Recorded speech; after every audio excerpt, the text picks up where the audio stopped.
let's talk a little bit about what's happening on the education front, because we're going to be going back to Wits University. Now, yesterday, the university banned the media from covering the protest, saying it will inflame the situation. Students are angry at financial exclusions as well as lack of accommodation. The university says the claims by students are false. So let's find out how things are looking here today from our reporter, Pule Letshwiti-Jones. Pule, a very good morning to you. Of course, we are expecting ongoing communication between students as well as the institution in itself. It looks as though it's going to be a tense one once again. But what has been said so far, various allegations coming out from different parts, including conversations around suspending these students that were protesting. Well, what I can tell you right now is that yesterday there was an agreement between the SRC, Wits SRC, and of course the Wits management to say they will convene again at 10 a.m. this morning to hold a meeting where they will discuss and pave a way forward. But that's also been coupled by a lot of activities that will be taking place today, where we know the EFF Student Command will hold a press briefing at 9:30, and then we know that at 11 a.m. the SRC from the institution will hold a media briefing today, possibly getting a way forward as to what were some of the discussions and what's the way forward. But students had said that tomorrow they will be briefing some of the students from the institution. On Monday again, they will regroup and start with their protests. Of course, they want the institution to listen to some of their demands, which includes, scrapping the financial debt of some of the students who are still owing the institution and therefore not being enabled to register. But joining me right now, I'm speaking to Ms. Saitler from the Amnesty International South Africa. She is, of course, speaking to us via Zoom. Ms. Saitler, thank you very much for talking to us this morning. Maybe let's just recap with your statement you released yesterday, saying you're calling for restraint during protest action at Wits. Is this something you believe should happen? Do you believe that students should be allowed to protest freely? Yes, so students should be allowed to protest, but they have the right to peaceful protests. And unfortunately, what everybody saw was not necessarily peaceful protests. So we are calling for restraint from all sides, from the students, from the security services, and also from the police. It's very important that students are allowed to assemble. It's very important that they can, air their grievances, air their frustration.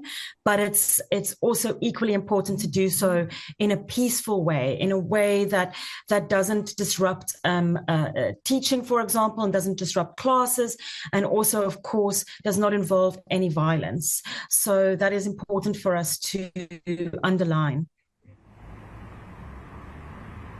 What do you make of the private security we saw yesterday, particularly when looking at your statement? You say any excessive or unnecessary use of force would violate domestic and international law. What did you mean by that?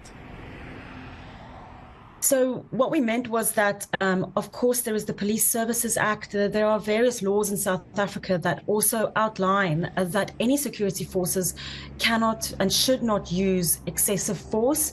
And if they are, if they have to use force, it has to be in the minimum. It has to make sure that there are no injuries and also no deaths, of course. And also South Africa is a member of the UN Human Rights Council. It has ratified laws internationally that also outline this, in particular the UN Convention on Civil and Political Rights. So it's important for security forces, and I'm talking about the police and private security, to of course have received the training around how to handle these sorts of crowds, and to also understand what their legal standing is when it does come to crowds that might become disruptive. But also, again, just to say, it's also understanding maybe amongst people and anybody, including myself, yourself, of what our rights are, what our constitution says around gathering, around protests, and around how we can air our grievances. So it's really communication and education from all sides. Yeah, well, the right to freedom and, of course, freedom of expression, freedom of opinion, is quite, an element that is very essential, particularly in this democracy we live in this country. We saw how members of the Fourth Estate yesterday were at first asked to leave campus, but then also manhandled live on camera as well, live on television. What do you make of that in terms of how members of the media were being barred to televise publicly what was happening within the institution? Yes, we were extremely concerned to see that we were in fact watching it live happening, and also talking amongst ourselves that we really need to react to this. You know, as I said, our constitution is one of the best in the world. It has a Bill of Rights. There is the right to assemble, but including the right to freedom of opinion and expression, as you said, media freedom and press freedom. It's extremely important that that the media are allowed on campus while the protest is going on. The media are objective observers. The media are there to document events, and also if there are any human rights violations from either side, the media play a vital role in capturing that, so that one can, you know, make sure that those responsible can be held accountable. So we were very concerned when we saw that the media were being manhandled, were being asked to leave the campus, and we really do condemn that. We've been looking out for a statement from the university. I might have missed it, so I will keep looking, but I would love to know what the university was thinking when they did ask the media to leave. Do you think it was correct by the institution to say the media's presence within the institution would flare up the protests that was taking place, that students would be aggravated and would continue to intensify their protests? On first look, no, we don't feel it's correct. If the media were doing their role properly, which we're sure you were, you are there as I said, objective observers, right? So we would love to then see the proof of the media flaring up the protests. We would love to see, what the university was referring to.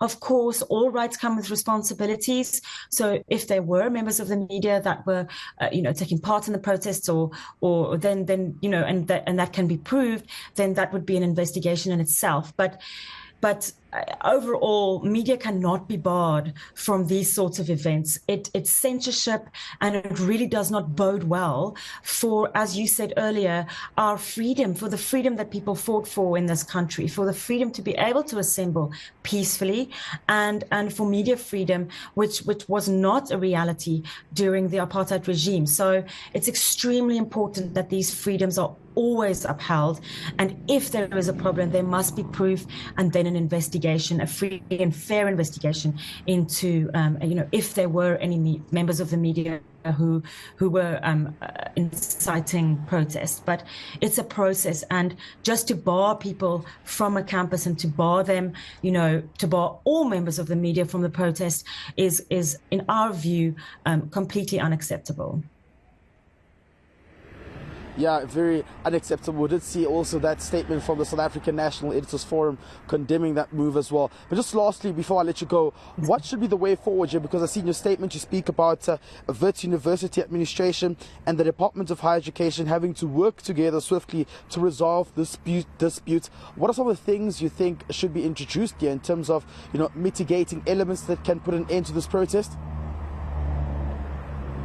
Yes, so as you said at the start of this broadcast, they are meeting at 10 a.m. and we really hope that all parties that come to that meeting come with an open mind and come with listening, right? So listening to each other's concerns, each other's viewpoints, and that there can be a resolution reached. And often resolutions come with some sacrifice, right? And some mediation. So both parties are probably going to have to give some leeway to the other one. And that's what we're really hoping for, is that there can be a peaceful conversation, and that all parties really come with the view to communicate and not to necessarily shout at each other or refuse to listen to each other, but that there will be something that comes together, and that a decision can be made that really serves all parties.